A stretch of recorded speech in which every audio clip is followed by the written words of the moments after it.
कबो माई बाबू के भराई हो।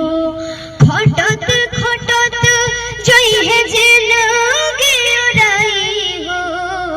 खटत खटत जई है जेल गे ओराई हो।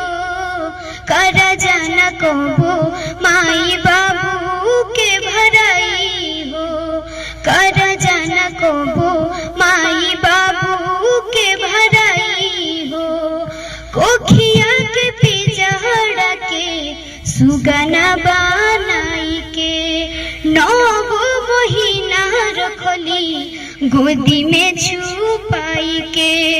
कोखिया के पिजड़ा के सुगना बनाई के 9 महीना रखली गोदी में छुपाई के। सही सही पीड़ा दिहली तोहके जनमाई हो। सही सही पीड़ा दिहली तोहके जनमाई हो। कर जाना कबो माई बाबू के भराई हो।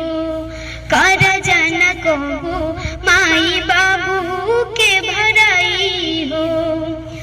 फटहिलु गरिया में दिनवा गुजारेली तोहरा के सूट बूट कहीं से ले आवेली।